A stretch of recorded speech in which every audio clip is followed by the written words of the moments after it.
CCAC, I live in John Forche on Gap Road. Sean Berry, CCAC, off of St. George. And I'm Allie Pesh, and I live on Blue Ridge Avenue. And Mel, represent you in the Whitehall District and live on the farm in Earlston. Doug Bates, up on Whitehall Road. Sandra Mears, Freetown. I'm Valerie Long, I live in Old Trail. I'm Jenny Moore, I'm on the Planning Commission for Whitehall, and I live on Blue Ridge Avenue.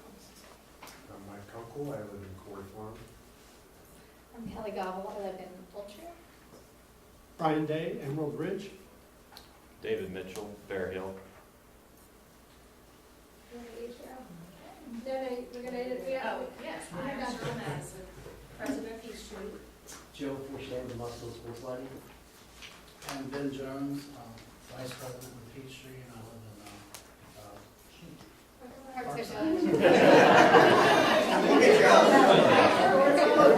We all know where Ben is. Joe Miller, I live in Gray Rock, and I'm affiliated with Peachtree.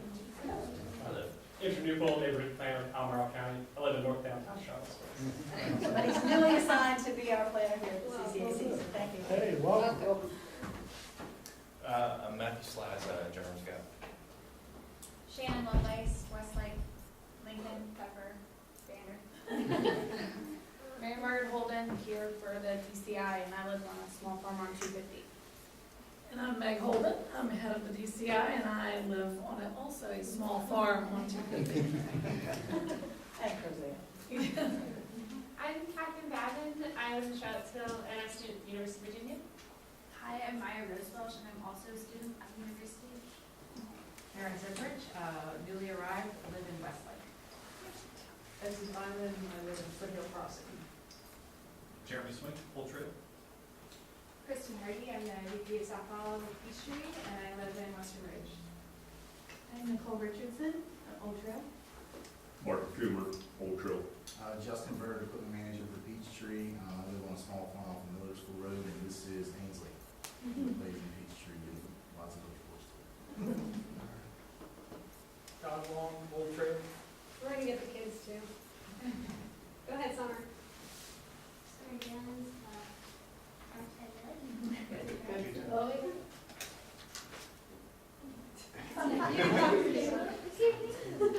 Go ahead.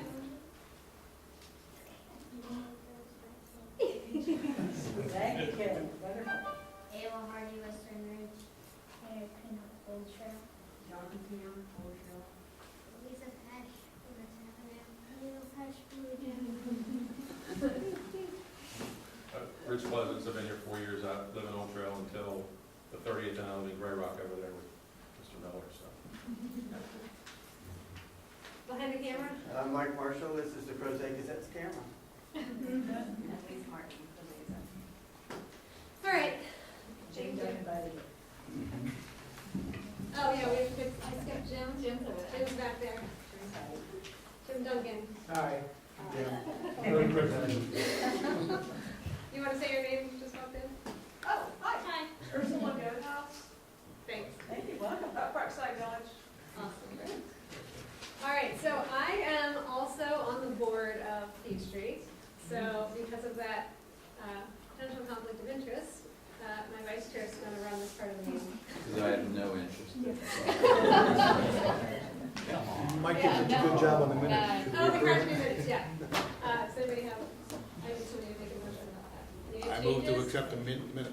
I did make one change, but only Eccles was not here. I was wondering about that. I didn't. Second.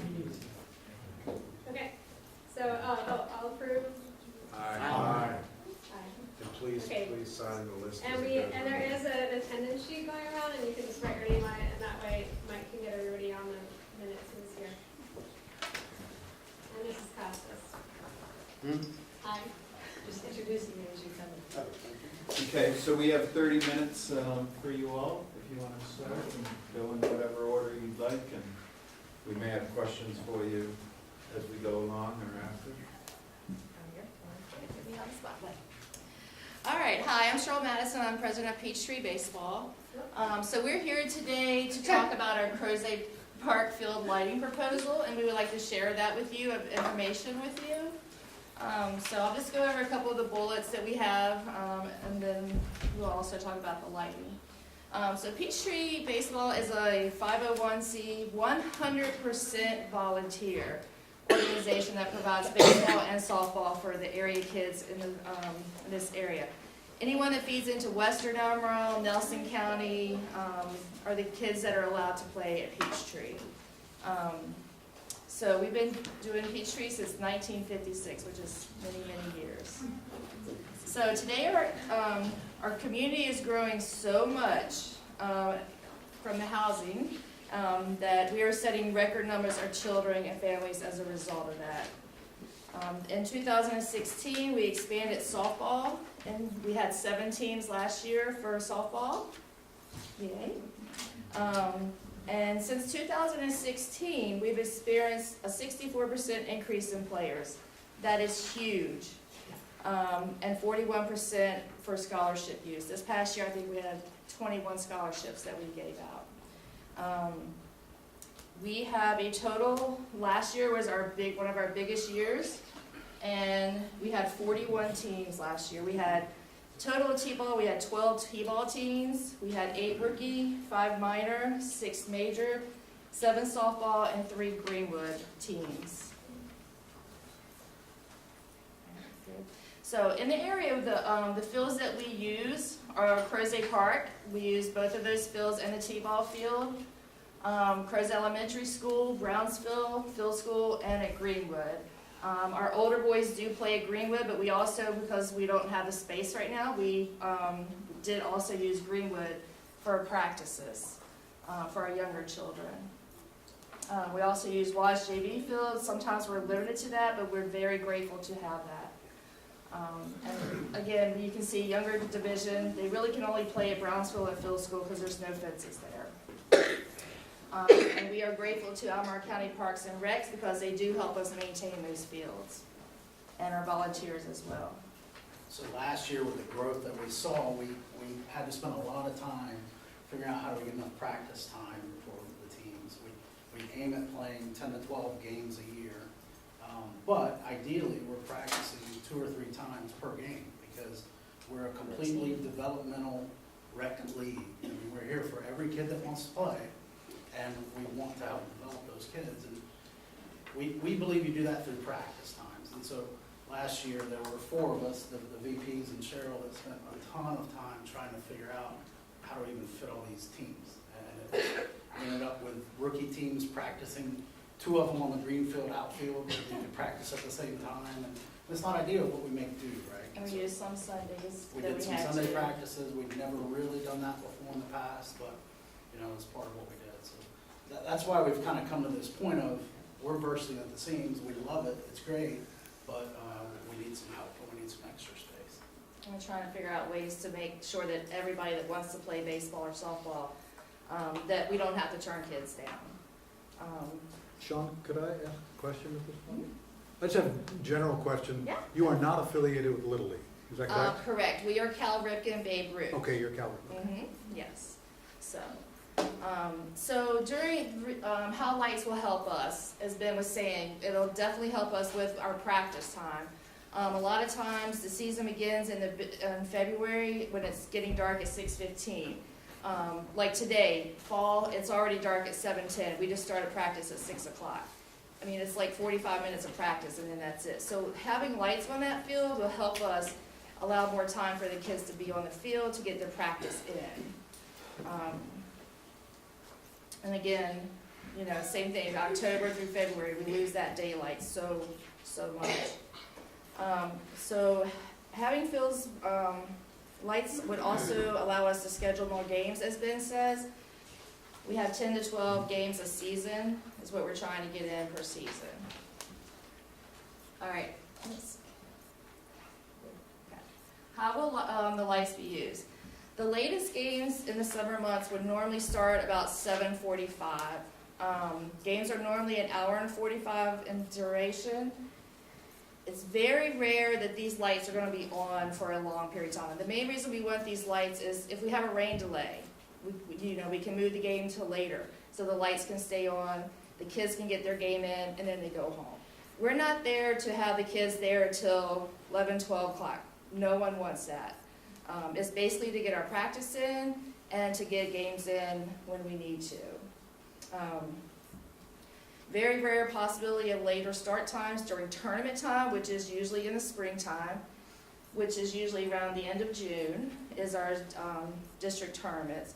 So those lights, if it's raining during the day, we try to get those games in, that's when we would need the lights. Just to let you know, we will not be having, this is not an adult league, this is for our kids in the community. So these kids are 12 and 4 years of age.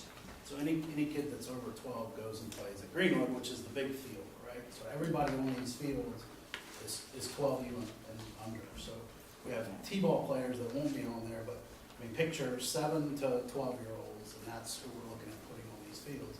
What the lights will do for us is give us that extra, basically practice space, during the week, and then allow for, during the springtime when we have just such a cluster of games and teams, it'll allow for 2 games on a given night. And again, the latest we're looking at starting at 7:45, that would be the second game of the day. And that would allow us to get in 2, which basically just gives us a playing field. Right, exactly. All right, so our plan is, is applying for a minor site plan revision with Albemarle County with the help of the Crozet Park. If we are approved, we will install state-of-the-art LED lighting design by Musco Sport Lighting at the hall. So the field we want to light is at the Crozet Park on the lower field. And then, let's see, where we are now. I'm sorry, I'm totally sleepy. Okay, so just to let you know where we are, we have raised money to install the lights. This money was raised within a month, 6 weeks. Yeah, our community, I don't know if you guys know this, but our community is awesome. When you ask for help, they give it to you. And they can see, I mean, they support it. So, our number states that in our community, it is being supported. Our goal was $140,000. We raised $131,000 to install the lights. And we're working with other organizations to fill that gap of the rest of the money that we are looking for. So a big thank you to everybody here. Yeah, and so everybody thank in you the all. community. It was pretty cool to see how it all played out.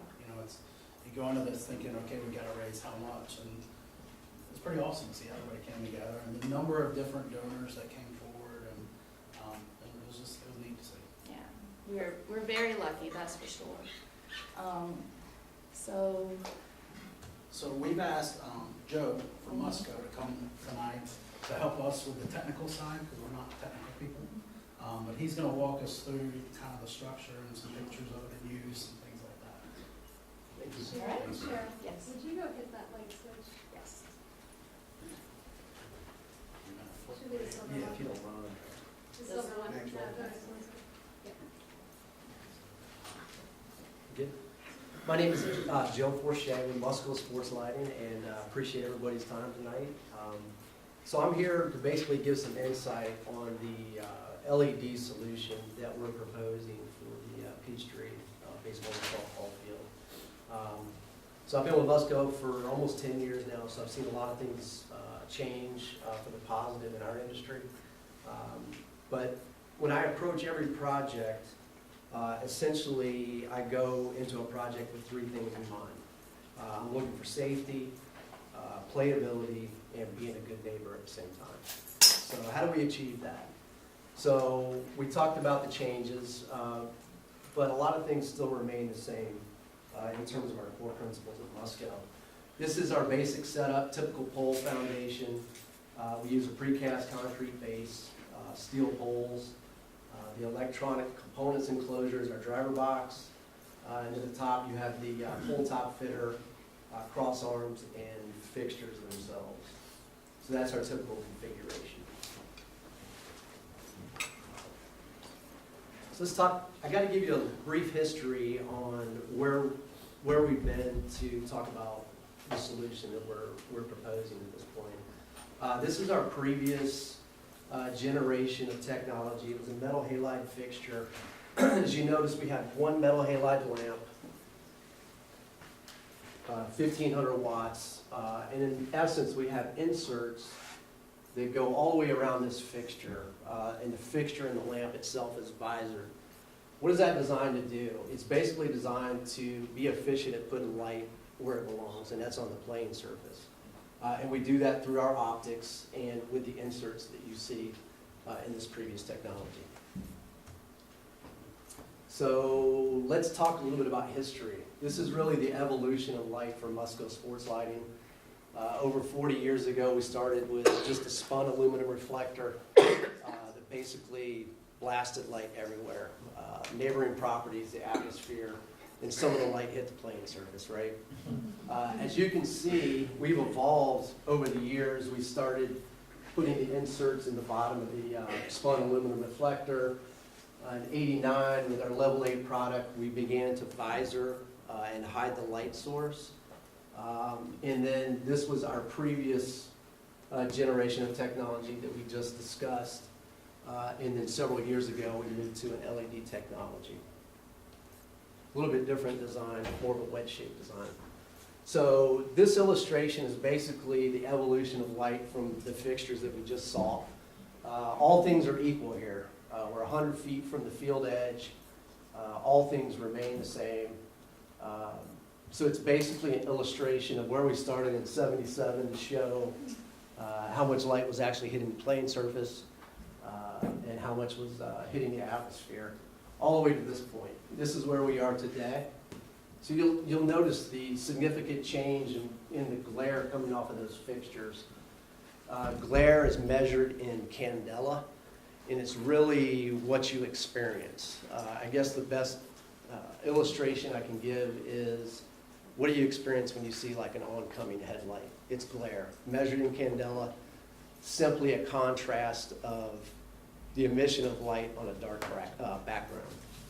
So as you can see, we've gotten more efficient and better at putting that light on the playing surface, but also hiding the light source itself from that intrusive candela glare. This is typical of what we do see in the field with some of our competitors, where they take it to a certain point, but they don't invest the resources necessary, in my opinion, to alleviate those glare and spill issues. So although LED can be a great solution, it's a very intense light source, and that source needs to be hidden through the optics. This is an example of the fixture that we would use for the Peachtree Baseball League. As you notice, we do put the LED fixture, or the LED chips, LED meaning light emitting diode. We put those in the back of the fixture itself. And each one of those light emitting diodes, we individually visor. So we do have total light control over our fixture. We're pinpointing that light much better than from a single HID or metal halide source that we had previously. So that's where most manufacturers stop. Where we take it a bit further is we've got a downward facing fixture. It's fully visored, and it allows us to hide those light emitting diodes or the light sources themselves.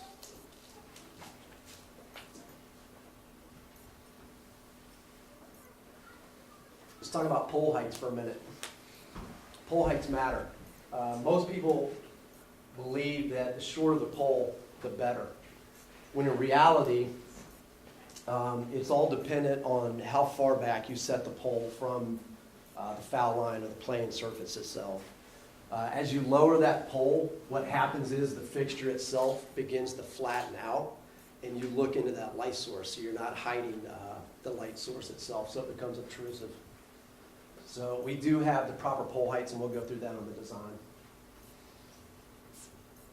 This is, we talked a little bit about candela or glare, what you experience. And this is from a player perspective. So when we talked about safety and playability, this would fulfill the playability item that we discussed. And this is what a typical metal halide or technology that's been, in the market for 30, 40 years, back to our previous generation of metal halide lighting to what we have now. You're hiding that light source, so from a player perspective, they're not looking up into that lights and experiencing that glare, so you got a safe, playable field.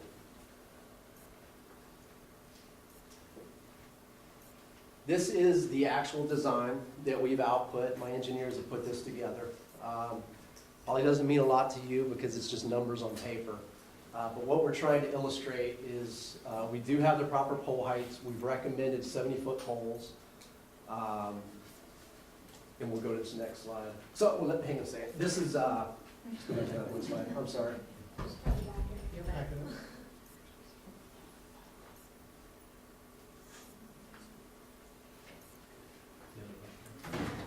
There you go.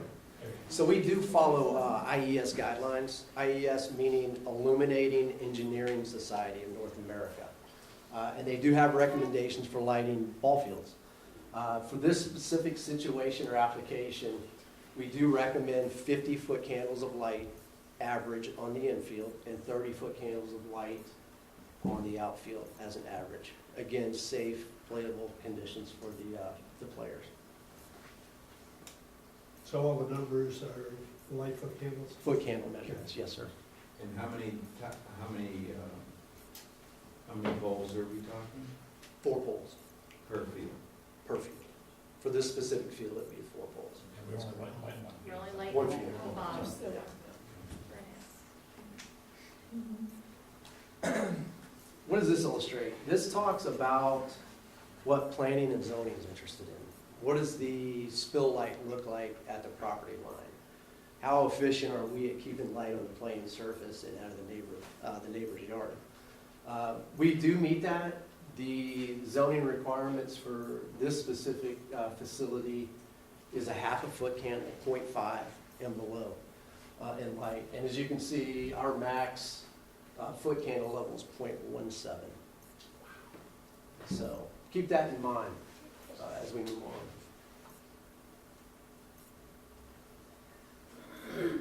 So this would be an example of what we just illustrated with all those numbers on paper as to what this is going to look like from a player perspective. This is an actual field that we did in Vienna, Virginia, Glendon Park. It was the very first Little League international field that we did anywhere in the world. We did that 2.5 years ago.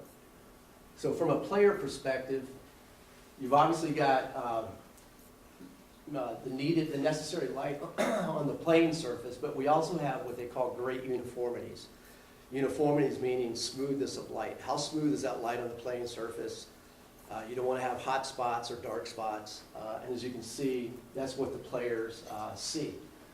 So from a batter and catcher perspective, what we've seen in the past is you have that intrusive glare of what you experience from the fixture itself, and we've eliminated that.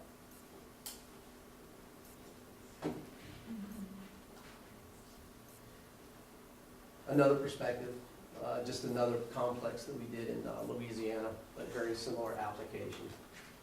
Again, keeping the light on the playing surface. And as you can see, on the outside surfaces, we've cut that spill line or that line of light very close to that fence itself so that we're not putting light in neighboring yards.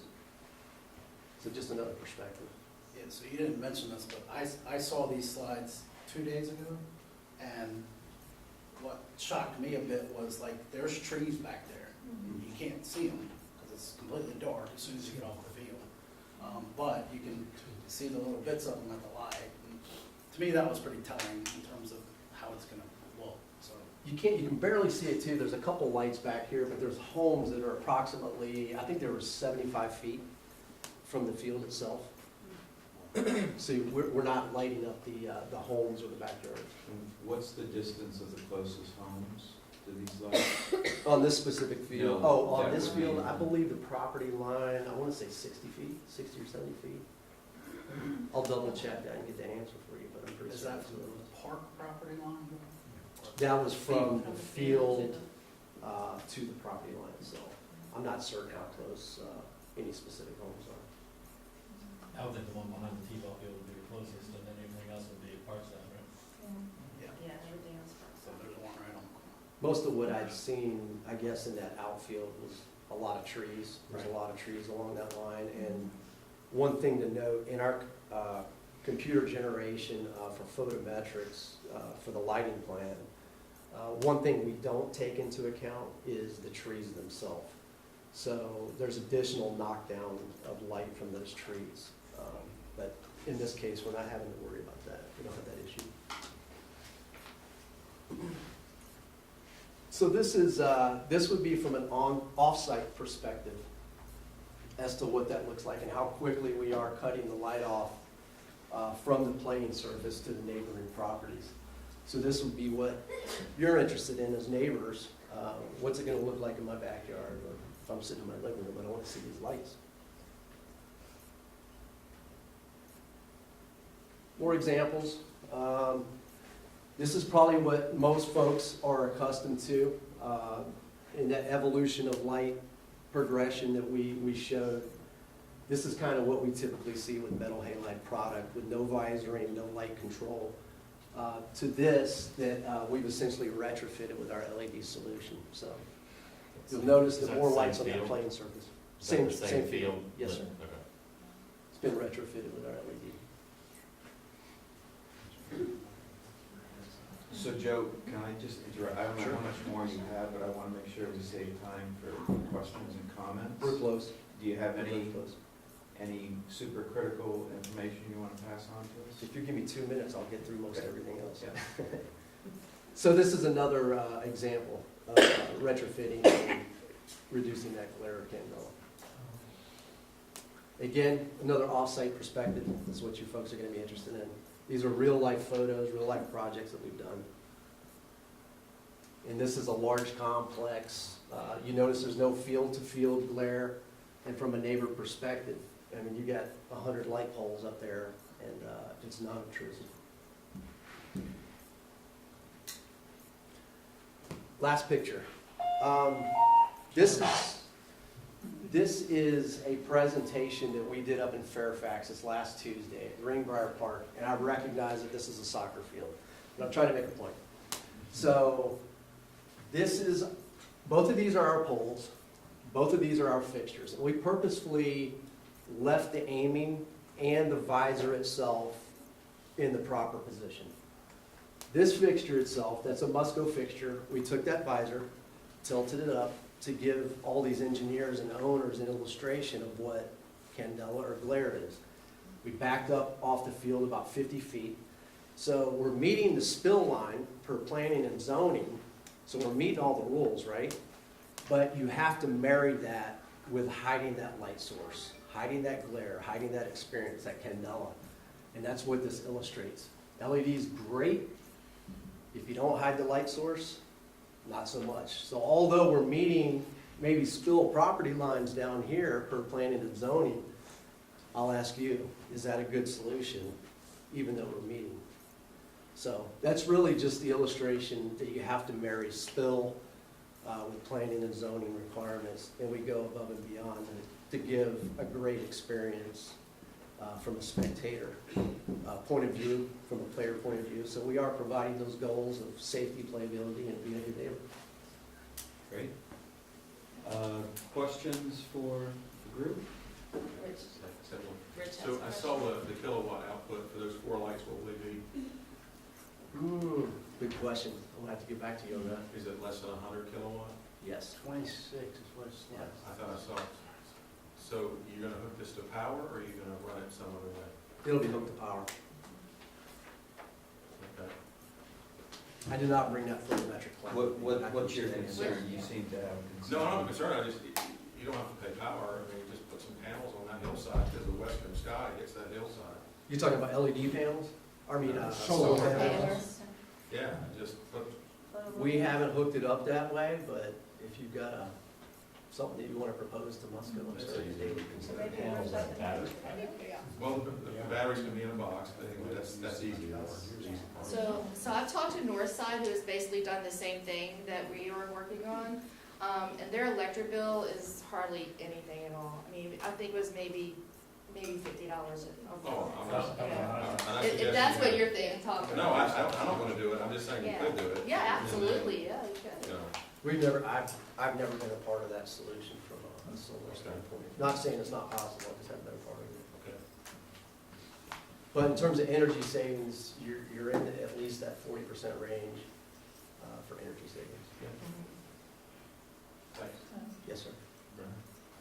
My hesitation, my only hesitation when I read that you were coming and knowing nothing about even which fields you were going to light was, well, two. One, neighbors' concerns, and secondly, I just returned from many national parks and monuments who were the first in the Dark Skies initiative. This is light years, if you'll pardon the expression, ahead of what I expected. And it's amazing. I'll move approval. Thank you. Cheryl, can you say again, you said, I missed it because I wasn't That's okay. typing fast enough, the 64% increase in players since what? It's 2016. 2016. Yes, Okay. right. So we had close to almost 500 kids this year. And that is just in our spring season. It's like 33% growth rate. Yeah, it's huge.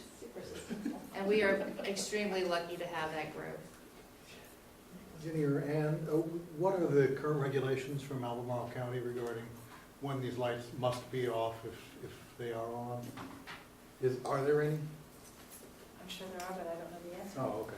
Maybe Ed can help us find that answer and get it back to us. I was up in Northern Virginia around that Vienna field, I know it well. 11 o'clock was a drop dead date. It would be very, very, very, very. Very rare that it would stay That on. would ever happen. Yes. Are there anyone out in the audience from the neighborhood who would like to speak? Jim? No, I just had a question. You mentioned the time frame of around 7:45 PM, wrapping up somewhere between 9:30, a little later than that. What days of the week or what's the usage per week that we expect? I didn't quite catch that. I came late. Yeah, I think it'll be mostly in the spring where we see it during the week. Maybe most nights a week. We do it on Sundays, and I don't think there would be a need for it on Saturday night. So it'd be like Monday through Friday or Saturday? Saturday would only be if we're hosting a tournament and we've had a lot of rain and we have to get those games in. That would be the only reason I would think on a Saturday that we would have to. And that's typically a couple weekends in June. Yeah, And usually the end of and that's not June. even a guarantee. So, Jim? What are the, excuse me, as a neighbor in Parkside, what will be the penalties if they go late? If you start at 10, if your cap is 10 o'clock, if you go to 10 or 5, what are the monetary penalties going to be for when you receive that time?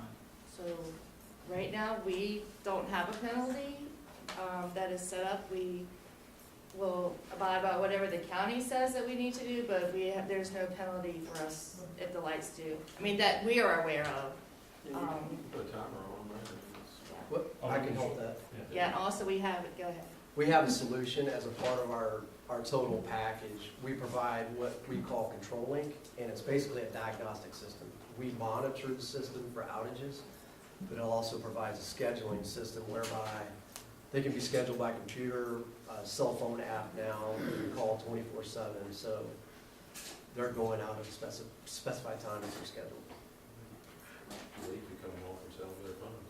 Yep. Yeah. You can do it through an app. Absolutely, through our app, yep. Do you have a? Yeah, so I'm a neighbor, and I'm so happy that our park is getting used for so many wonderful things, and it's expanding its usage, so I support that. I have a child who has special needs, and we've been in our community owned our house for 10 years, and he goes to bed by 8. And, you know, that's our family needs, that we like it to be quiet in our neighborhood from 8 o'clock on when the sun goes down.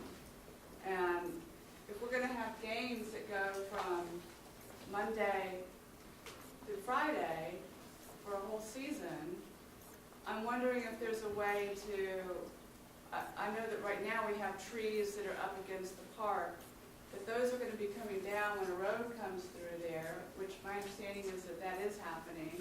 And then there will be development of houses right behind the field. But I think that there's room for and I'd like it to be considered. I think there's room for evergreens to be planted on the two sides of the field. One side that will go towards what now is trees, but goes towards our neighborhood, and the other side, which is between the field that is in question, is going to have lights put on in the soccer field. There's plenty of room there, and I'd like to propose that evergreens. I'm not, I'm not a arborist, but maybe like the Leland pines that go up really fast and thick, for sound and for light. And I know this is not the in question thing right now, but since I'm here, also I'm understanding that there will be a speaker eventually, and there's going to be excited parents and community members. So there's going to be a lot going on, and we know what it sounds like, not from this experience, but from the swim team, which has a raucous crowd, and they have a speaker that they need for the situation, and they have lights. And as a community member, I hate it. It's something that we just have to live with. But I love the pool, and I love the park, and I love the people. I just don't love the noise. And then I would love for us to all be in harmony, and I think the only way that that's going to happen, because I see the lights are coming, so I'm the disharmonious one. But the only way that neighbors are going to be happy who are concerned about it, some neighbors are going to be at the game. Ben's going to be at the game. He's not going to be putting people to sleep. He's going to be dragging their little one with them. But my guy doesn't go. He's not in that crew. So anyway, that's all I had to say. I think that's something we could definitely work with. Consideration ahead of time and money put aside ahead of time to take care of the neighbors in a realistic, long-term, happy way. We appreciate that, thank you. Yeah, that might cut down on some of it. I guess because I'm so used to being there, I don't hear that. But I understand your concerns, I really do. And I think that'd be something that we can definitely talk about. Yeah, you could probably divide our crowds by about 100 compared to the swim team crowds. It's a pretty, the decibel level is a whole lot lower, but I do understand your concern as well. So. I hear you, but I know. you. Yeah. You hear me, but you hear me. Yeah. Maybe it's something to think about when you're mounting speakers and so forth. So the speakers, I would think, we really haven't talked about that, but I would think that would be more behind the backstop. Is basically where we have our speakers now.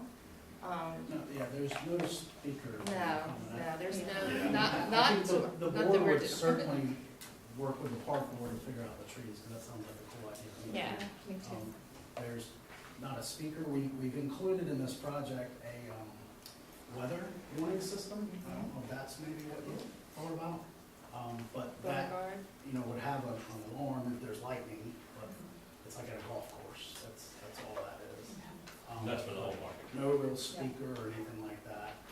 And the other point, I think we said we have games, all night. From a noise point of view, the teams would try to get, once you get past spring break, 2 games a week. So one during the week, one on the weekend. And so we wouldn't really have games there Monday through Friday every single night. A lot of times it'd be practice. But it gives us that extra field to practice, which would help with some of the noise there. Game or practice is the same to me. So the practices are shorter, right? They're like an hour and a half. Right? Normally 2 hours for me. But the noise factor between practice and game That's all I'm saying. is way different. Just practically speaking. I've been there for practice and I've been there for game. And it is, I think it is different. I can definitely see the game stuff. Yeah, You've been me to one too. of my Me practices. too. And so, well, right, depends on the coach. So I don't want to squash debate, but we do need to sort of move on. Is there any other real pressing comments by anybody? Questions? Questions for further study? I just bring up one quick thing, which is with the crazy new weather we're getting with windstorms that are way up velocity from anything that we've experienced, I'm assuming you take that into account with whatever depth you put the holes or. We provide an engineered structural foundation design, scans. We take all those wind speeds into considerations for structural design. One more question, what's the height you recommended? 70-foot poles. 70 We're trying to get that proper pole height to give us the correct aiming angle to place that light right. So if I remember right, that wind turbine at Henley is 35 or 40? So this would be, is that right? So that's a decent comparison, so it'd be another 20, 30 feet above that. Okay. Is that all of it? Right. Okay. Okay, well, thank you very much for Thank coming you guys in. for being here, I appreciate Does it. the board feel as though we need a resolution of any sort on this, in support or opposition? Can I just ask, where are we in the process? Where, Jimmy, anybody, where we like? Where are you? Yeah, zoning wise? The revisions application, So, right? Jeremy can speak on our behalf of that. So, a minor site plan amendment has been submitted to Albemarle County. It's under review. I'm not sure what the timeframe is for review and approval of that, but it's in the process. But it doesn't require a special use permit or zoning change or anything? No, we're within the regulations that Albemarle's put forth, so. Well, I mean, I don't know if we're, if we need some sort of formal resolution, but I will say that I have spent a lot of time in the youth sports world, both as a parent and professionally, and there is something very special about this organization of Peachtree. And I'm not just saying that because I have a kid who plays, two kids who play, sorry, just forget about him. Children always Oh, get the forgotten. I forget about the one. There is something remarkable to be said about the amount of community fundraising that happens so quickly in a community of this size for a project that isn't for every kid. And I think that says something about kind of what we value as a community, and I think it's special, and I think it's really laudable and commendable, and the fact that it's run by a team of all volunteers, and you guys know who you are and how many hours you put in, and so I think it's, I'm thrilled to have this project happening, and I wholeheartedly support it, and I, recommend it fully. I got an idea. So you have a special needs child? I do. So why don't we do a special needs program with the league, where we bring those kids to the ball field and do something with them every year? We just want to go to sleep. Me too, so Me big. too. No, I'm talking about during the day. Yeah, so, thank you. Special Olympics is like totally there for us, but what I'm really concerned about is, as a neighbor, resale of my house and the enjoyment of my neighborhood. I think one thing that I think you plan to do, but would be good to do maybe more so than we normally do, is to get the presentation that we've seen here tonight.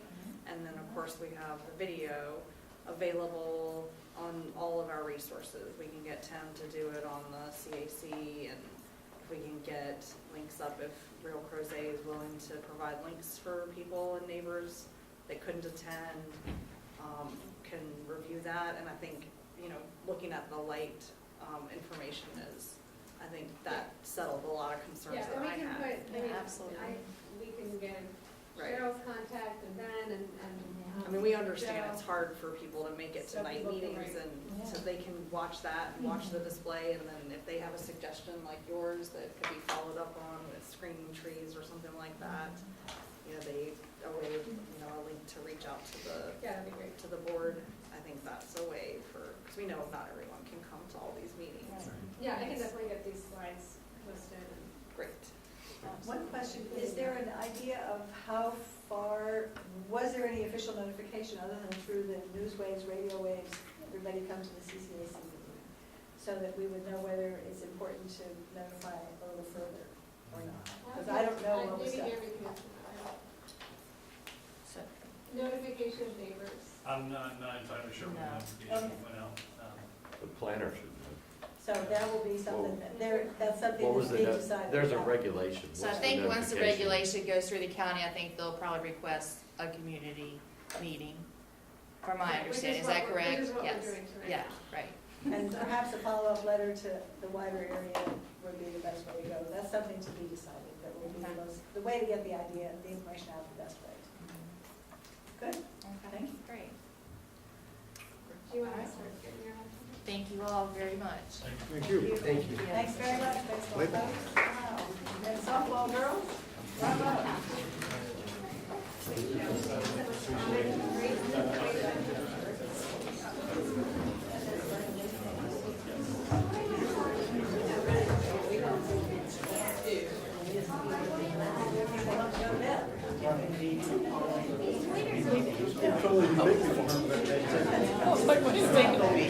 Thanks for coming, everybody. Have a good night.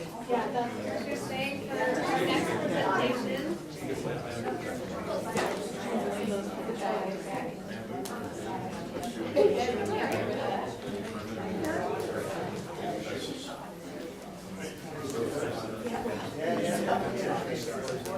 I did, because I was coming out, and said actually that 105, unfortunately, is developing 107.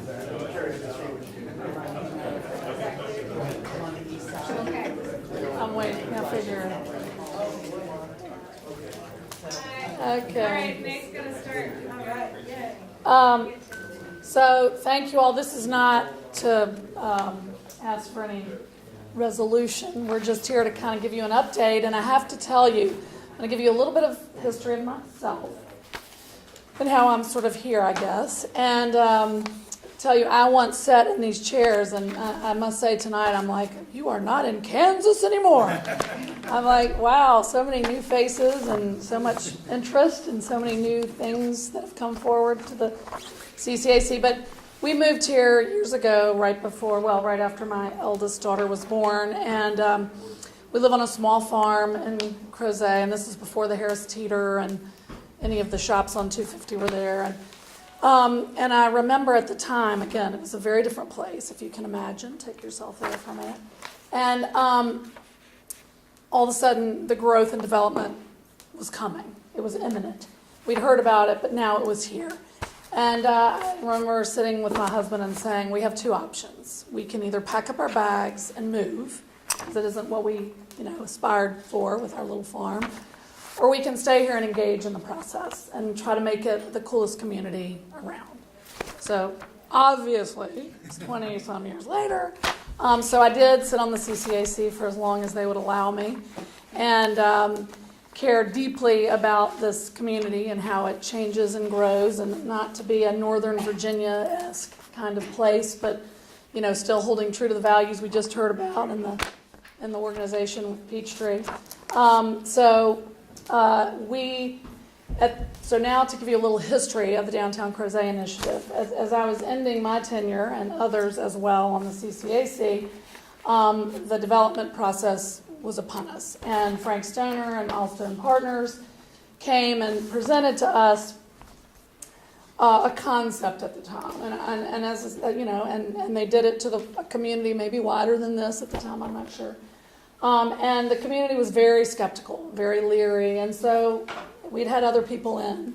But then Frank came and he was like, well, okay, let's do something different and engage the community in the process. Let's see what the community wants. So this has been, I would say, 3 years ago. I was talking about this earlier today. I feel pretty sure it was almost exactly 3 years ago.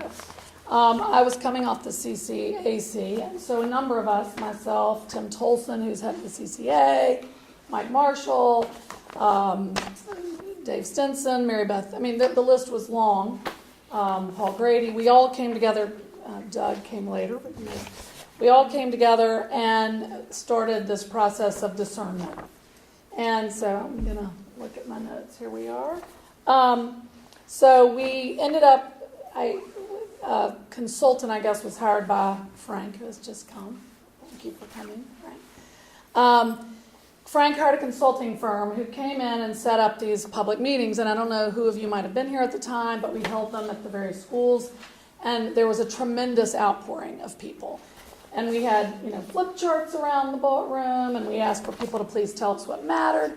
And we put people in different rooms to talk about different topics. And it was enormous and exceedingly successful for a public engagement initiative, I thought.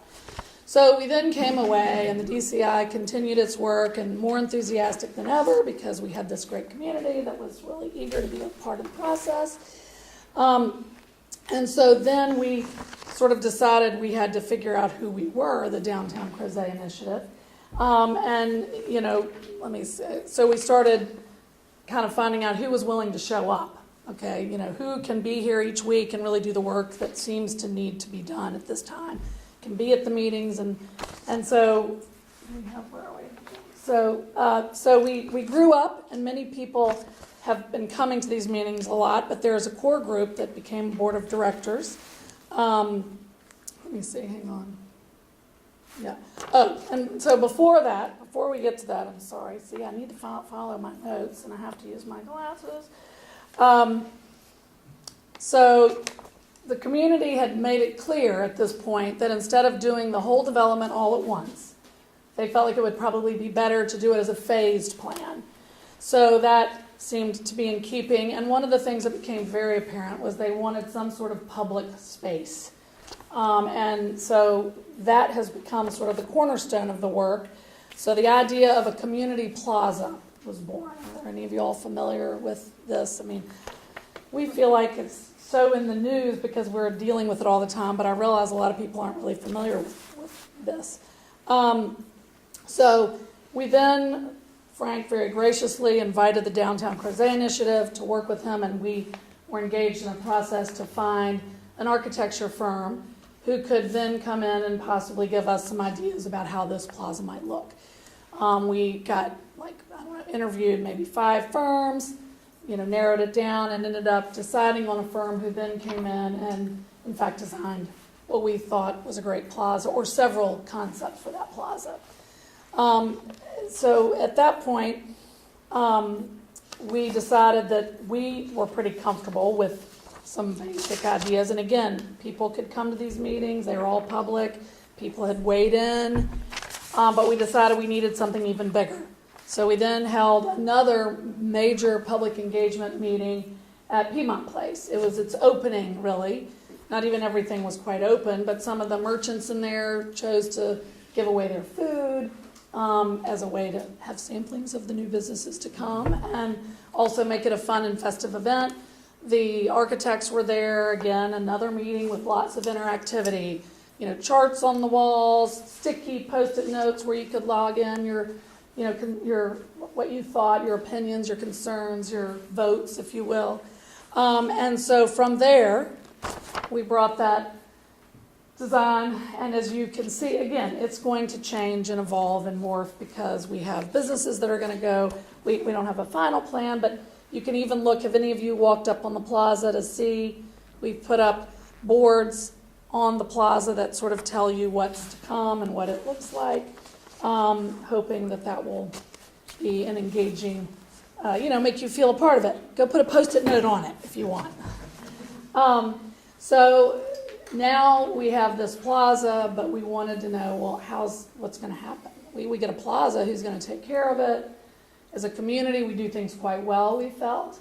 And so we decided that we would become a 501c3. We were at this point, I guess it would be a committee of the Crozet Community Association, and they were not a 501c3, so they very much supported. We went and met with them as a group, and they also encouraged us to go and pursue that 501c3 status. So we did, and we're still waiting for that approval. We've also assembled a board, but interestingly enough, by this point, the community is like, wow, this is a lot of work. I'm going to tell you, it's a lot of work. So we're small, but we're mighty right now. We're a board of about 5. We hope to be a board of 15. But everyone, it is a strong and eager and tired working board of people. So we're very excited about that. We also have, in our midst, we've been really blessed to have a person who's here tonight also, Pat Groot. She is a great grant writer, so she's here and poised to help us try to seek grants to help with some of this. The nice thing about Pat is she has also, I think, grown to love this whole group and this concept, and we've been blessed by her contribution of many hours of time also. She's a very good group. We generally, we have up until this point, we've met monthly, and we did it as a community meeting, and we still are going to continue those meetings, but we might do them every other month now, because the board needs to get together to just actually work, to do things, and sort of check in about what's been done, and approve working plans and budgets and things that are not necessarily appealing to everybody. So we've made our meetings a little more topically based. So this last month, for instance, we had one that was focused on the business community. So who are you in the business community? What do you need? What could we do to support you? We want to act as an economic development arm. Not only that, what other businesses would you like to see? So, all ships rise together. So there might be ideas that people had of other things that they felt would be a natural for Crozet. We then, yes, thank you. We then moved forward, and with Pat's help, applied for a grant, and we got it. It's called the Main Street Affiliate Grant. We now have Main Street Affiliates status. This is something we work with the county. It was really kind of a crazy thing to get to do without yet being a 501c3, but Pat pulled off the miracle and got that. That's right, and the county got that done. So that has allowed us to take advantage of resources to continue to build our downtown and make it a much more vital place. One of the things that has afforded us the opportunity to do is to be intimately involved with the Virginia Tourism. And I don't know if you know anything about them, but through that link, we all went to a meeting that they hosted, and we learned unbelievable things about the kind of support they can offer. So being that one of the key things we've heard from the community is agritourism would be a natural for this area. They would be perfect. They're perfect to help us promote that. And, we might even use their love sign and figure out how to do that for Crozet, if you're familiar with that. So anyway, we came back with a lot of knowledge, more than just the fact that we could use the love sign. And then we also, as part of our fulfilling our end of the deal with the Main Street Association, we did a work plan, which is obviously good for us. And so in that work plan, we had to sort of figure out what we wanted to do, and we have a lot of things we want to do, and Pat and I have been winnowing it down because it's simply impossible to do in a year's time. But we have plenty to do for many years to come, I do believe. So most of the work that we are looking to isn't just plaza centered. It's also setting up events and things that we can do to promote local business, bring the community together. It also focuses on tasks that will support and promote entrepreneurs and all those folks who, we talk about maker spaces and places where people who don't want to commute in or would love to work here. And we were shocked at our last meeting at how many people do telecommute and do work from their homes at Crozet. So there's a lot of that. We also have now recently really upped our social media presence thanks to our marketing coordinator. Youth is a wonderful thing. So I'm going to ask all of you, pull out your devices right now, go to each of these places, look at what we've got going, be a part of that communication line. And it's fun. It's fun. You'll learn a lot without having to work to learn it. We're going to also down the road have, DCI blogs, Twitter feeds. Obviously, we already have some Twitter feeds, and we have Instagram posts. We should have had one we could have popped up there, but I don't think about that. We also now we're going to start fundraising, and I know everybody probably gets tired of that. I was very encouraged by the Peachtree example. I thought, well, I wonder if they love the downtown as much as they love that. But the county has put forth a good commitment of money for this plaza, which is a really good thing, but we're going to need more. So we want to fundraise for that. We also have started, so that'll be a bigger plan, much like our library fundraising plan. But in the meantime, our marketing coordinator has given us a long list of exciting fundraising opportunities, but are more really fundraising to get people out, get people aware of who we are, engaged in the process. And we have one coming up in November. It's the Saturday before Thanksgiving. I know there are lots of runs that go on, and we understand you can't do them all, but it's really meant to be a fun walk through Crozet. You don't even have to, don't run. You can ride your bike. Just get out and support, get to see who's there. We're going to start it at the plaza. We have, it's actually a very affordable sponsorship. If you chose to sponsor, we have a number of families doing it. We have a number of businesses that are doing it. Your name will go on the back of the t-shirt. But it's going to start at the plaza, where you can, as a business, have, a tent if you want. And then it will go through Old Crozet, through St. George Avenue and up and around, just as something sort of different. So it's hopefully going to feel like what we think of as downtown, how you can sort of navigate your way through all these communities through the downtown area. Let me see. The other thing is we have talked of, and I've been to a couple of meetings recently, and actually was talking to my husband about this tonight. We've had a lot of interest in having an arts center. We don't want to call it performing arts because we really want it to host all arts, but as I've thought about it, it's really a flex space. So it's something that we would like to think corporations might have a corporate meeting there. You could have a wedding there, a reception there, or a rehearsal dinner, or offer a class. There'll be teaching spaces. But it would be on the plaza. And, some interesting thoughts and ideas have come up about making it sort of fluid, so you could be indoors and outdoors.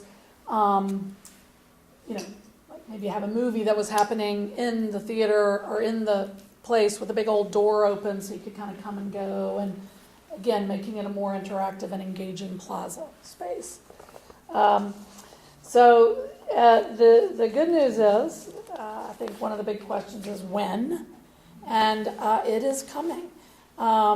Construction is expected to begin in the last quarter of the year. Is that fair to say?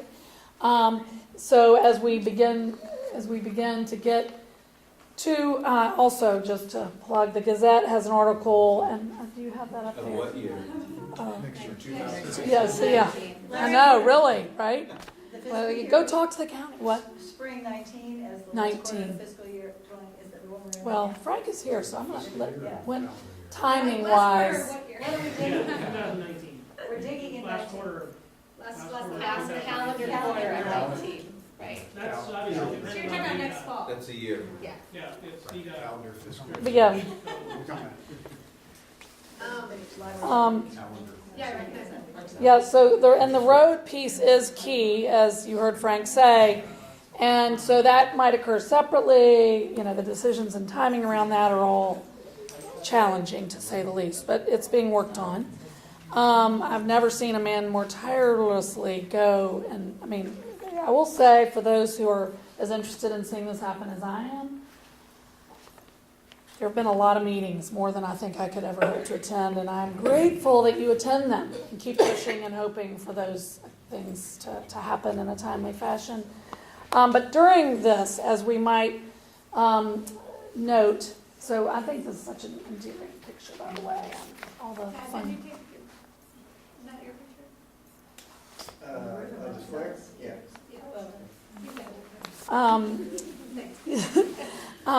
Photo credits. So when this all begins, the one thing that we need to be thinking about, and we really, really, really welcome your input on this, will be the parking challenges. Right now, we feel that there already are challenges, and people are parking on the Barnes Lumber property currently, which, again, we're very blessed to be able to do, but when this construction starts, it's going to be even a bigger challenge. So we really want, as the DCI, to work with the community and help develop solutions that might come up during this time. We want to meet with businesses to come up with recommendations, to the county for making alternative parking arrangements. So you, as the CCAC, if you have thoughts or ideas on that, please, bring that forth. And if we have thoughts on that, we may come back to you and say, could you please talk to the county and ask them to really push this idea forward. We also are, it came up at our meeting, and we thought it was a brilliant idea to initiate a pedestrian safety campaign. Make Crozet healthy, park to walk kind of thing, to keep pedestrians safe and help us move to a more walkable community. A parent was saying, they're terrified to cross Crozet Avenue, and they're afraid that, it's like to take your life into your hands, and when you have a child, it's really, so we're trying to figure out ways to slow people down, make them start thinking about this as a place to park and walk, or ride your bike, or walk in to town. And then finally, we have been working with the railroad. We have a member of our group who has been sort of liaison there. We're at least making connections with them. We're hoping to make that railroad a feature, not a bug. We, again, have been blessed. A woman has moved here from another community. She reached out to us. She worked with a community where they had amazing success with the railroad and actually kind of created their community around it. It became this very cool kind of thing. And because it's part of who we are, I think it would be a really great synergy for us. Have you made any progress with the fence bump? The fence bump, have we made any progress? Yeah? Lots of discussion. Oh, good. Yeah, That's good. they're agreeable to moving it Awesome. or eliminating it entirely. That would be Oh, that would be ideal. way to go, Frank. So, and we would like also, and I know that's one of the things I'm hoping this woman, she can't help us right now because she's working on passing the bar in Virginia because she came from somewhere else. So we're hoping she can put all those skills to good use in helping us figure out how to get a crossing, because we want to connect the parts. Can I ask what was the community where this was such a success? You can. Oakton, Pennsylvania. It was right outside of know. Pittsburgh. Yeah, is it called Oakton? Oakton? Oakmont, I think that's it, Oakmont. So look it up. It's a community sort of similar to Crozet, it sounded like to me. You can go in on Google Earth and actually see the 4 crossings that they got set up. Yeah, it's really a cool thing. So, it was fun for me to go through this exercise of trying to bring together all the, what had been done, and I could talk to you for 2 nights about it, I'm sure, but we've done a lot. And so when I went through this whole process to sort of come here tonight and tell you all the things that are going on, I haven't even touched the tip of the iceberg. We're trying to get Tom Loesch to help us with something. He's got a great database of businesses we're trying to access. We've got other cool little features. Maybe you could have an app on your phone, and when you come into the community, it tells you what businesses are offering. There's all sorts of interesting things we've explored and hope that will make this a destination for people, and a place that people want to come visit as well as enjoy, for those of us who live here to enjoy. So anyway, now questions, if you have any. Yes? Are there any plans to put any sidewalks on 240? On 240, you mean? Because it just kind of ends, and then it's really dangerous. It's on our wish list. Yeah. It's been part of the plan for 20 years. Yeah. But on the active side, But that, yeah. something happens to it. Which is, it's been 2 years away. I want to Really? Believe me. Yes. Go ahead. Do you know why mostly every restaurant in Crozet close up on Monday? That's a great question. I agree. And you know what else? I'm curious what you think. I also, did somebody say early? Too early. We are with you. I'm so glad to hear y'all. I keep saying, but at least till 10. Like if you come after some sort of back to school night. Yeah, that's after the lights school. go out of the park. So 4 years ago, he and I talked about doing something. I think the first thing you should give him is a paintbrush and a backhoe, clean the lot up. 4 years ago, looking like that is ridiculous. Let's just be honest here. Okay, I'm sorry. The lot is cleaned up. Everything over there. There's drug paraphernalia out there on that lot. And you're getting ready to lose parental size. They just laid off after and hired college kids. That's a problem. That's what I You don't know. community day to clean it up. So it needs to be cleaned up, and the fire department should not be the people that are getting the graffiti off of it. If you wanna do something, do that first. All these things, pictures for 4 years, they don't do anything for the community, but tell people about what you wanna do, not what the community wants to. I hear you, but, you know, He's not answering, he just said but, here. you know, I would tell you right now that I would rather, for me personally, watching the process from the lens that I have, to have him fighting the fights of getting the approvals that we need so You we don't can live next actually to it. There's have. people in this community live next to that. And the firehouse went out there and got rid of the graffiti, and he showed up and gave them a ladder. That's ridiculous. Well- Okay, Richard, let's take this Yeah. elsewhere, please. We don't need to have this be the This is a discussion freedom for of the speech rest of thing. this meeting. You're gonna have to get used to that, okay? All right, Joe? Yeah, I just wanted, you mentioned parking as something that the committee might be specifically helpful with. Is there anything else you anticipate, or, maybe Frank, if there's anything that you through the approvals or things that you're having hangups, that we might, think even that's if we funny? don't. even if She we thinks don't that's talk about funny it. when she's over there laughing at me. Why? I don't think it's funny. I saw her I am laugh. not laughing at There you go. Can we hear No, about you're parking? laughing. I don't think she was. So even if we're not, taking it up at this meeting, are there things that you're thinking ahead, saying, it may be Everybody sees it for 4 years. Why do we need to take it up at a meeting? The community knows about it. 3 months, 6 months, 9 months down the road that, we can start thinking about, maybe Right. thinking about on an agenda? Are there things that we might be helpful, to just approvals or Yeah, support? We've been talking just about when it would be appropriate to come back Yeah. to the CCAC with kind of final, or some, the next sort of iteration of the plaza design. Yeah. And kind of thinking that could be as early as next month, might be December. I think the DCI is actually meeting tomorrow with the architects that are working on the sort of buildings that are going around the plaza, to look at scale and to talk about sort of what those buildings ought to feel like, because we're gonna have to develop a code, essentially an architectural code, because the county's ARB doesn't apply to most of the buildings that are actually on the plaza. So we wanna make sure that they end up being what everybody wants them to be, and not something, they don't want. Some guidelines, right. So essentially, from that, I think the DCI, in coordination with anybody else who wants to participate, can help develop the architectural guidelines that will govern sort of the stuff that goes on Main Street. So and, the parking will continue to be an issue. We've got an initiative with Ferone that they're working on in conjunction with John, who's a local transit provider. That may be revolutionary, just in terms of being able to provide driverless shuttles from parking lots, from surface parking lots to the center of downtown. So, yeah, there's stuff like that that could really be cool and also solve the big problem. So I would. And I think, I was gonna say, having your monthly meetings, or even if you do it every month, I missed a bunch because of summer and my kids.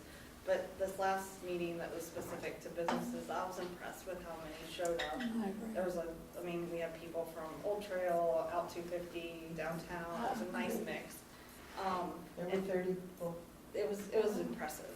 And, I think having topic-specific meetings like that, so if there's something like the architectural piece, and if you guys can get, I get the emails, that helps me remember the meetings, and it's on Facebook, but if you have those and that, that piques the interest of a particular community member, so you might pull out a whole different group to that.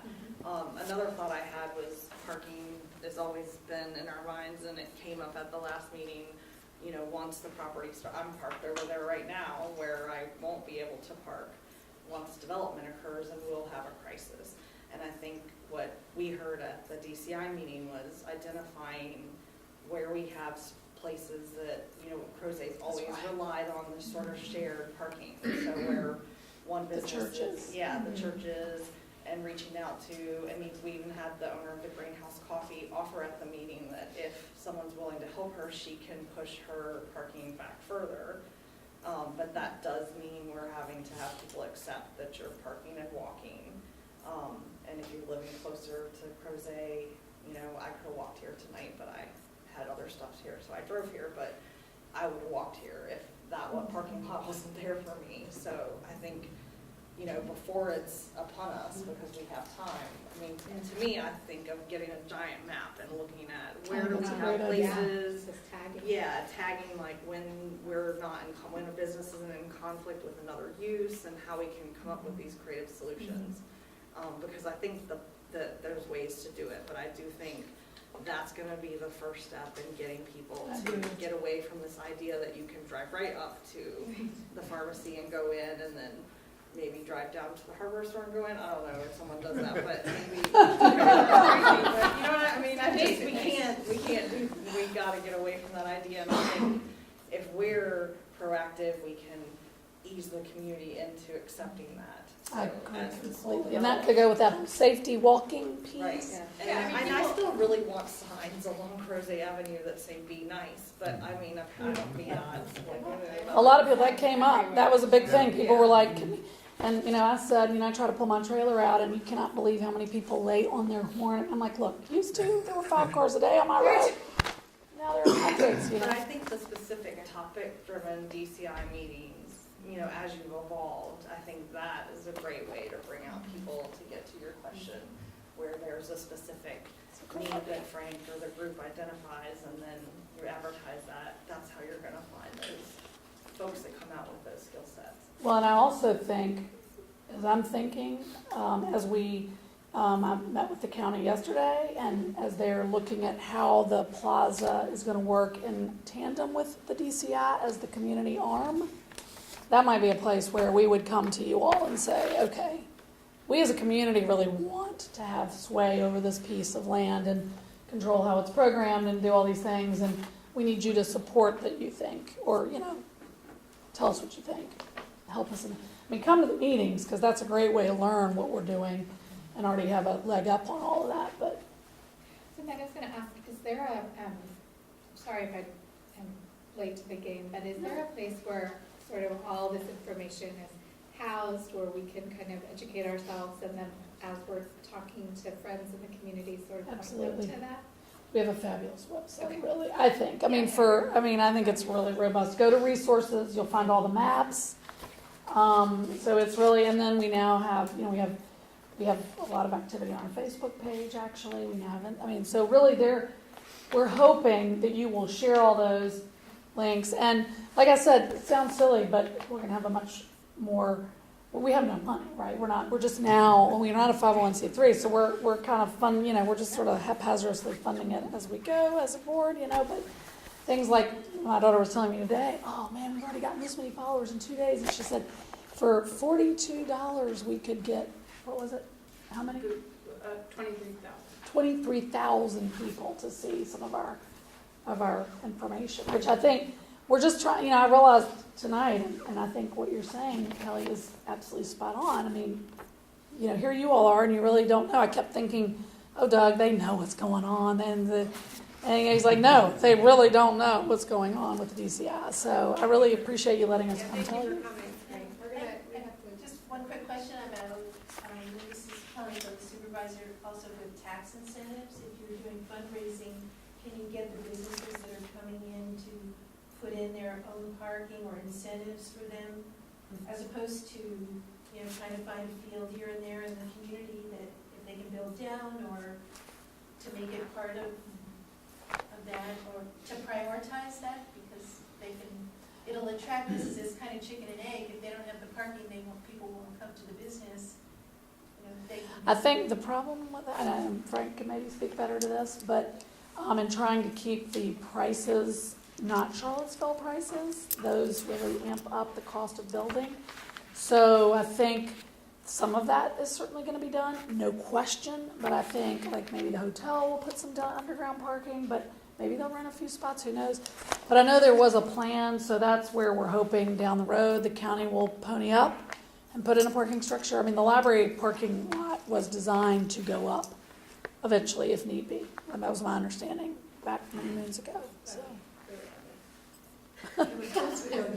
Or down, all right. Well, or somewhere, well, There's a view that's happening right there.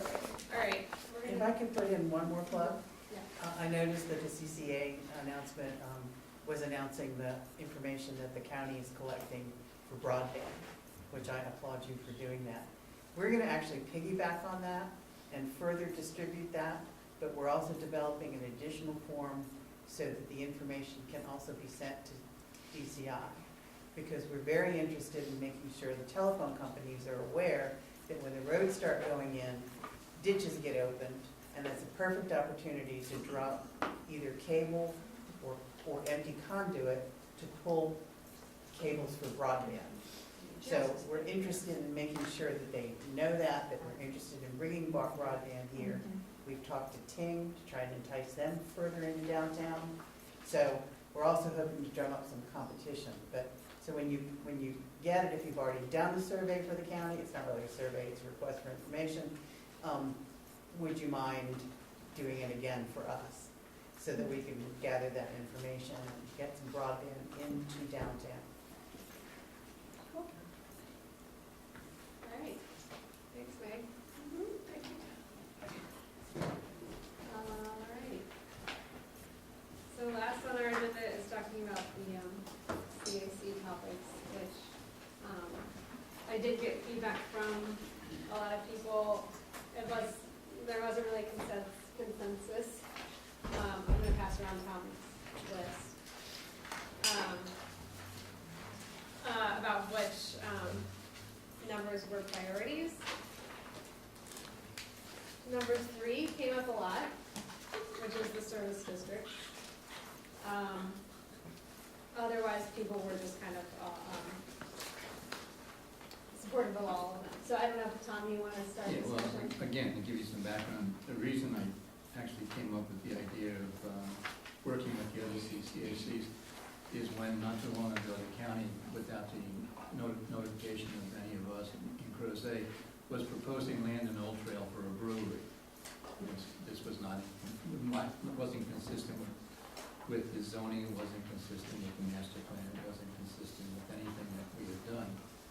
And I'm convinced that if this company really wanted to use that land, that right now maybe serving brewskis over there, because, there would have been little way to, to stop that drip, that motion, that movement. So I decided that the only way we're going to do this is that we can work in coordination with the other CACs, so that if there, in fact, there are issues with the master plan, which is what we're supposed to be implementing, that those things that we had in common, that we could, come up with an action agenda for the county.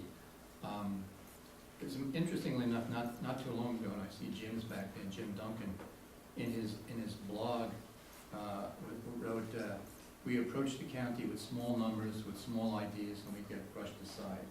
And I think that's what happens to Crozet a lot of times, is we go there and because we're one entity, our ideas get brushed aside or aren't listened to. So that was the onus for coming together with all the CACs.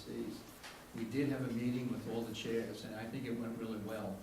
I think there was a lot of interest in it. I think it's also very interesting to note that what we did propose was to have this, the meeting at the yearly meeting that the county holds with all the CACs, only to find out that this year, after all these many years of having that meeting, canceled the meeting. And if you think they didn't do that for one good reason, I got a bridge in Brooklyn, I can say. I have a question. Yes? Maybe I missed it because I haven't read every single detail of the master plan. But my understanding in here was we wanted all the growth to be in downtown, Crozet, right? Right. So, do it limit, you said No, they what wanted a basically is brewery. what we're talking about. Do it say you can't have one? No, what we're talking about is those things that there are multiple groups just like ours for all over the county. Mhm. And the idea is to get together with each of those groups who are implementing their own master plan, look for those things that we all have in common, and come to agreement. And the reason, and I can give you the list I posted and why, accurate data. Up until last year, we couldn't get the number of people in Crozet correct. We didn't know how many people were gonna be here. We didn't know what the development was gonna be. This is the only year that the county has made a concerted effort to get us the data. I have to admit that you have to remember that when we did the first master plan, with data from the county, which they got from their consultants, the population of Crozet was supposed to be 12,198 as the maximum ideal. That was chunked out and tossed out, and the county told us we didn't know how to read our own master plan, and the real number was 24,000. Now, since then, that number has come down to about 17, but it is essentially a lot higher than it was proposed from the county's own consultants. So to me, accurate data is important for all the CACs. Infrastructure. When we started doing the master plan in Crozet in 2005, and even before that, one of the obligations the county told us they would take, the very reason that you just explained, was to put density in the development area, was that we would have concurrency of infrastructure. In other words, the infrastructure would keep up with the development. And that hasn't happened. We heard the school board, our school board chairman, speak on that issue last meeting, and obviously that hasn't occurred. The service districts, I think, is an interesting topic, because it allows us to essentially say, well, do we want to add a taxing district to help Crozet pay for the infrastructure? But I don't know what the mechanism should it be, but we could explore that. I'm not sure. I think it's a good idea, because we actually pay extra levels of taxation now between paying the city $15 million and then subsidy of $14 million for land use. So essentially about 22 cents of our tax money doesn't go for people in the growth area. The other thing was gross versus net density. Now, we saw what happened at Dubuque. This community had worked for months with Piedmont Housing Authority to put in a mixed-use residential development in that neighborhood. Then they turned around without a by your leave, sold it to a developer who maximized the development and is putting up 126 apartments, which is not consistent with the master plan. So that's an ordinance, I think, that has to be looked at. In my view, I think it's something that if you're going to use it, which might be viable, it should be done in concert with the master planning itself. And the last one, I think, is probably the most important, and that's the one that's allowed the CACs to come up with joint resolutions. So essentially, if we came together, the problem we've always had is that if there's an issue, we take it to the Board of Supervisors, and it hands to one person. Well, there's 6 people voting on that, and if the other ones don't have any their ox isn't going to be gored, a lot of times we lost. So this way, there would be in the future the ability to go to other, well, 2 things. One, there would be a joint resolution to come out of whatever we as a group of CACs came up with, to take to the Board of Supervisors. And those, if there was an individual issue, that we can have the ability to go to the other CACs and ask for support. So that's why I think it's important. I've just been around here, been involved with planning since the 1993 plan, the first community plan. And too many times like I said, we've lost out because, we were the, last man standing. And I think that we can, I think there are a lot of commonalities that we could come up with the other CACs, and have some voice, have more voice, I would say, in the master plans that are available, and have them be more than just paper that people ignore. Are joint resolutions permitted currently? Sure, you can go to the board with a resolution to support this from them, as well as we could go to the board with a resolution from us. It's about how much weight that joint resolution. Now, we've been to the board on a number of occasions with joint resolutions, those joint resolutions, didn't mean anything. If we failed, we've lost, on numerous occasions over the last 20 some odd years. Even though that there was ample evidence, that whatever what the issue was not consistent with you, was not consistent with the master plan, in the view of this committee. So I don't think there's anything wrong with, coming out with a joint solution. I certainly don't think there's anything wrong with the CACs coming together and saying and demanding from the county, well, listen, if you're gonna do this, first you gotta remember that there are two things. There's rural residents and there's growth area residents. They're not the same. They don't play by the same rules as far as zoning and regulations. So we bear the burden as a growth area, based on those two divisions. But if we're gonna do it, it seems to me that we should have the ability then to ask for certain assurances from the county to make sure that our master plan is not a suicide pact. It's not a pathway to the destruction of the quality of life in the community. And that's my point. And I don't think at this point in time, I think it's very hard when there are large issues that come up. Like I said, I'm sure if they wanted that brewery to be there and that company said that's where we want to be, it'd be there now. Because then there'd be one vote on the board of supervisors. And it wouldn't matter, a tinker's dam, what came out of it. I've seen it time and time again. And that's why I say, I'm not saying this would be an everyday thing, but I think there are times when there are issues that are significant and are applicable across the spectrum of the CACs that you could ask for a joint resolution. Certainly you can ask for a joint resolution to make sure like things that we feel that as growth area residents, that the county has to give you an example, infrastructure. What is the infrastructure that we need to support this community? Someone asked about sidewalks down 240. Well, that's been on our plan for God knows how many years. And there should be a certain point in time, the bridge over the Licking Hole. Where is it in your plan, county? And how much money are you going to allocate every year? And when can we expect this infrastructure, if in fact you think, based on the number of people in the community, it's needed? And that's what I'm asking. Tom? Yeah. I think there's an opportunity here along the lines that the very points that you've mentioned, the service district idea and the joint resolution. I support the service district exploration because, not because I think there's necessarily going to be a new taxing authority, but there is some money out there that is under new scrutiny. It's called the revenue sharing agreement with Charlottesville. Right. And they're having to start to be accountable for that money.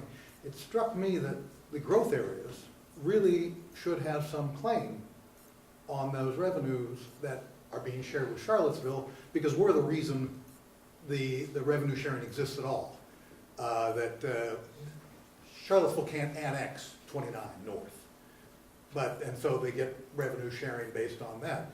They wouldn't want to annex Crozet, I wouldn't think, because we're too far away, but they might, who knows. But anyway, the monies that we spend in our tax revenue, some of it goes to revenue sharing. A joint resolution and a conclusion from all the different growth areas might provide some assistance to the board as they explore that revenue. I'm just looking ahead. No, I'm saying it's one thing that could be added to the list. What I was proposing was that we send our list back to all the other chairs and ask them to reply with what they think is, and then get the chairs together and let the chairs come up, with the paring down of what they think would be important for the next year to go to the county with. Right. What I'm saying is we prioritize what we need versus the county prioritizing what they may think they want to give us. Right. And I think that's a big difference. Yeah, Joe. Tom, I think this list is great, and I think, especially at the outset, that so much of these focus, I think absolutely rightly, on kind of the procedural aspects, right? Just getting the good information, getting the procedure, right? So we're not going to fight over what exactly goes in the plan, but how we go about establishing the plan. We've got to have accurate data. We have the ability to pass these joint resolutions of support, so if there are commonalities, we need to have those master plan updates on time. They need to be done, right? We can fight, because my concern would be going into these all-CAC meetings is they just evolve into a bunch of people saying, well, we want a sidewalk here, we want a sidewalk here, I think we should build more parks, right? And instead, if we can be focusing on those procedural aspects of, let's all get together where we can set up the procedures that will set us up. So maybe it is service districts. You know, we fight over whether we actually approve it or what the money goes for, but let's talk about, let's sit down and see if it's something that we might be able to use in our communities. Or, you know, we could fight over where the infrastructure goes and what kind it is, but let's all get on the same page and say the infrastructure needs to be there as to be built. So I think this is a great list because it focuses on those procedural aspects. And I love the discreteness. I think that gross versus net is such a precise, specific thing that you might actually be able to make some hay out of it. I think that's great. I think it's a terrific list. I mean, the gross, it's an ordinance first, it's an ordinance, not a law. So it can be changed, that's one thing. The second thing is it may be applicable in areas that are fine, where you would say, hey, you could do that. But again, that should be within the context of the master plan and the community to look at, you know what I mean? Versus, you know, I mean, Adelaide was the perfect example. Adelaide, the one that's going up on 250. If you looked in the master plan, we gave them chapter and verse of the language in the master plan, why it should be as dense as it was. And what did the staff turned around and said, well, you know, we're going to support it. Why? Because the color's yellow. Well, you know, if that's all I need staff for, tell me what color it is. I don't need planners. I just need, you know, someone who's not colorblind. You know, that's what I'm saying, is that, you know, that's why we have a master plan. And that's why we have revisions of master plans every 5 years. You know I also think the time, just piggybacking on what you said, the timeliness of the revisions, but going into the revision with accurate data. You know, and we've had a lot of conversations about this yellow color is vague in some ways, and maybe we need to relook at the way we're doing master planning and offer more, you know, specific ideas about what's to happen there. One thing that keeps coming up in planning commission that touches on the gross versus net density is if a project is by right, then the units are calculated by the gross. So if it's a rezoning, then they take out the floodplain, the stream buffer. You don't get to count all that, so you don't get the view. If the view had been a rezoning, it wouldn't exist. It only exists because it's by right. So the way the number of units are calculated is different if it's by right or if it's a rezoning. And then you get into GIS mapping. So now we have old master plans with these maps and these blobs of colors, and we have the capability to do very specific mapping. We looked at one last night in Planning Commission. There's a lot left. If that property wants to go under rezoning, then they're gonna look at the net density, which is a lot less because of the very distinctive GIS mapping that's done, the floodplain, the critical slopes, all of those things, the constrained land that they cannot calculate in knocks their number down significantly. And those are the maps I think we should be looking at. I mean, consistently the response from Planning Commission when they're asked by staff, should we look at this map with the big blocks of colors or should we look at this accurate new map? We need to look at the accurate new map, but that changes numbers for people. My problem with the gross versus net density is not the ordinance itself on whether they should use it. It may be applicable, but you know, it has to be within the context of the master plan. It has to be within the context of the community and what you're putting. You know what I mean? We've worked for years to make sure that, you know, neighborhoods, you know, that they exist, even with those, you know. Not to mention that, like I said, we spent months with PHA, and you know, you were at those meetings. We spent months with those people coming up with a plan for that, you know. And they were going to put on it. That's where the firemen were going to go, and the policemen, and the nurses, and the teachers were all going to, you know, were going to live. Right. And I don't know how, and I've asked that question, haven't got an answer, but, you know, to me it seems to have a by right R6 zoning is a little bit unusual. I don't know how many other instances there are of that in the county where there's that, you know, significant chunk of land. Because when we moved, because I live across the street from where this happened, when we moved there, we knew it would develop, and we knew it would be dense in nature compared to our home. But we did not understand the calculation and the floodplain, and they got to count all these numbers, and it could become this, you know, 126 apartments. But we embraced the growth, we didn't understand the process. Again, it's just one topic that I don't know if the other CACs would think would be applicable. Well, we only got a few minutes left, so I think we have a goal of prioritizing this list, or maybe we just want to send this list all 7 to the other CACs. I think the accurate data is, number one, accurate data. I think What is- about other input that you received? I know I sent you my ideas, Well, I'm okay, sure you I'm heard just from gonna be others. blunt, because we're running out of time. Valerie and David are not supportive of CACs working together. I wouldn't phrase it that way. Yeah, well, If you that- say it might. that's a little aggressive. Well, sorry, I'm just trying to like, No, I I want you appreciate guys to talk, and I want you guys to say your own ways. I want us to focus on Crozet. Yeah, and I personally am one who, I want to caution against our master plans becoming too excessively detailed.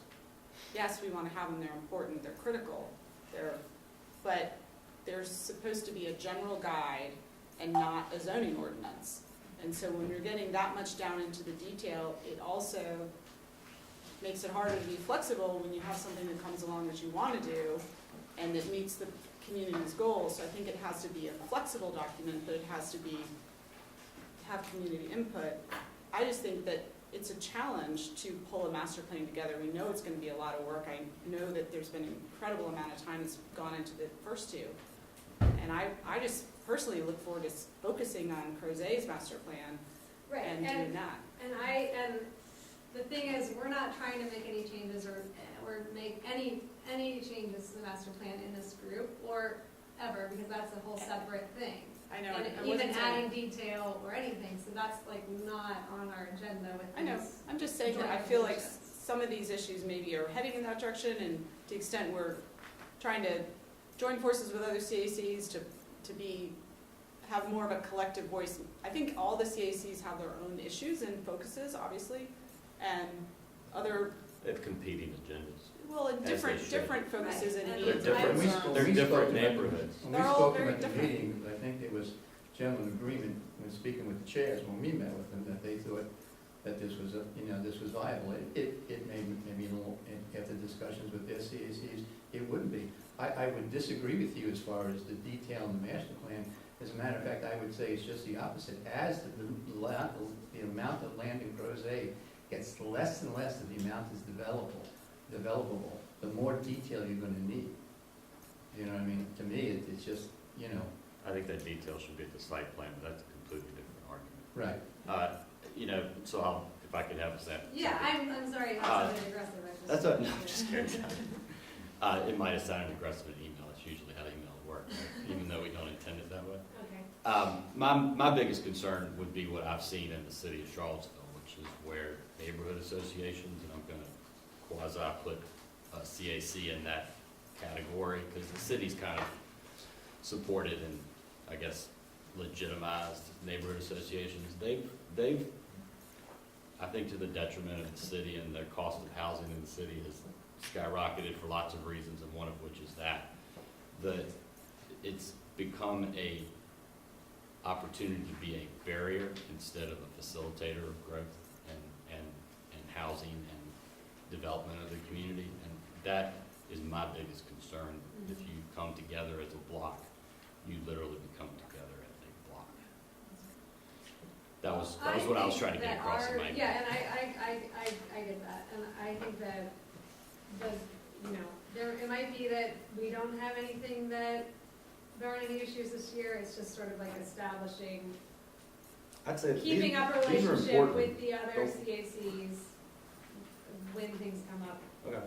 I mean- And identifying things that are exceptions to the. I think we should we don't wanna actively, waste our time. the data's, I think it all starts with the data. Yeah. But you've got to understand, you're asking somebody to project stuff into the future. You cannot hold a planner or somebody accountable to be with, if they're within 20%, God bless them. I think that's pretty good. And I just think there's this want to just point fingers and say, you were wrong, and I'm never gonna listen to you again. I felt, and look, I have my issues with planners because it's my job all the time, but in this particular case, you just can't hammer them over the head with that stuff.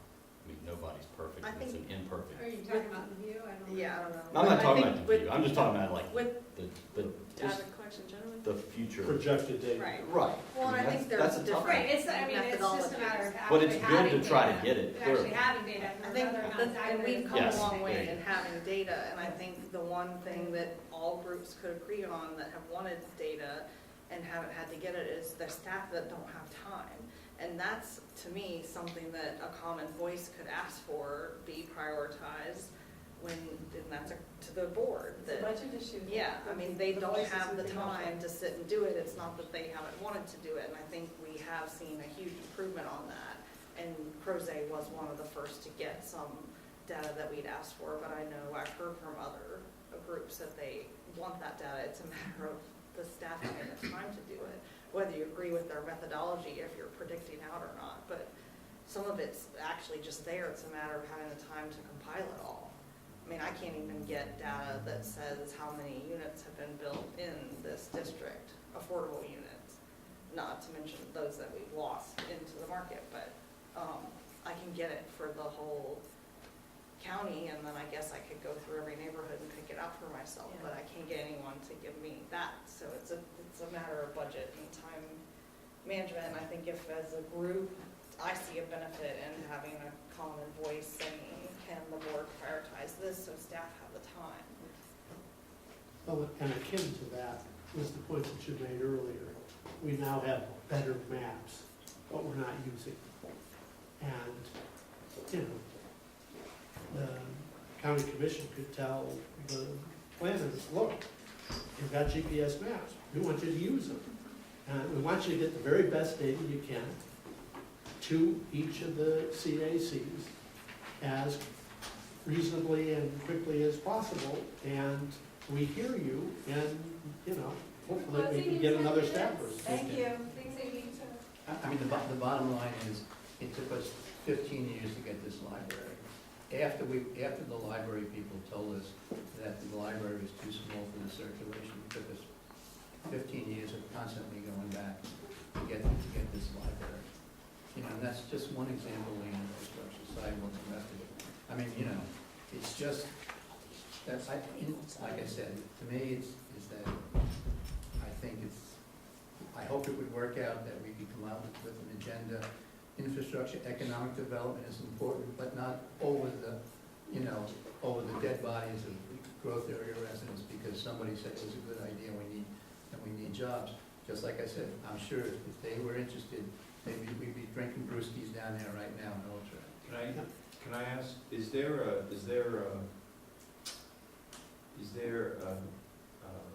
discussion about how often the CACs would meet? Like I said, you know, what I thought we would do the first pass would be just to use the meeting of all the CACs, which the county's held every year, as, you know, an opportunity once a year to get together, you know, to look at what. It might have to be what- twice a year because I don't know when people once want a year. to. You know, what is the status of the CACs, you know, where are we, you know, what do we need as a group, what do we need? And what is the county's response of why that meeting didn't happen? If I may. We actually sat down on Monday with Emily Kilroy, myself, and Rachel Falken's team. We've had a bit of a transition over the summer with staffing, so it's been on hold for a little bit, but we are planning to do this meeting. We're tentatively looking at early February, potentially one of the first 2 Mondays of that month. We're starting to already book rooms, just get them off the calendar so we can make sure this meeting happens. We don't have a top agenda yet for this, but we are definitely listening as far as what the CACs would be interested for topics or workshops we hold with them. My understanding was the past we've been kind of rotating sessions about different topics, different updates, county agencies and others. I know last year they focused on the development tracking data that my predecessor put together as far as what's in the pipeline and what's happening. Yeah, I thought that was a great meeting. Yeah, So and- is there, I mean, and Tom's asking, do you wanna kind of revisit what you did with the other CACs, so two people don't Well, really I think, you know, it might be good just to, again, get to the other CACs, see if there's any interest in Yeah, I what think we've done this, and then we'll That's follow a up. communication thing that you all can do. I mean, I think that with reservations noted, we can send this list to the other CACs for feedback as a starting point, and then based on their feedback, decide on an agenda, you know, if there's gonna be a meeting, another, you know, at that meeting or separate from that meeting. And I just wanted to say, Ann wants to say something, and I just wanted to say, I welcome, agenda items from all of you all. So, know that you can always, if there's something that you want this committee to talk about, please tell me. Because I'm just building the agenda as it comes to me, and I always would love help. Two things, I'm sure you all know, there's been a giant humming noise going on out here. It is a mystery humming noise and has not yet been absolutely located, but best efforts from engineers so far is that it is something coming off the electric wires that are being replaced on the Cunningham to Dunes lawn. And seems to be terribly worse at night when there's not tension on the wires. They're sort of hanging like this over these piles. So, believe me, police department, zoning department, everybody is running ragged trying to figure this out and is on it as quickly as possible. Someone mentioned Eastern Avenue. Right now, there is comment being welcomed on the long-range transportation plan through the Thomas Jefferson Planning District Commission, tjpdc.org. Go there and look for the long-range transportation plan and give your comments in support. I put all my green dots tonight on Eastern Avenue. So please give your support for that work to get it into the budget. Maybe we could circulate that to the group. Yes, that'd be great. Yeah, that'd That would be be great. great. Thank you.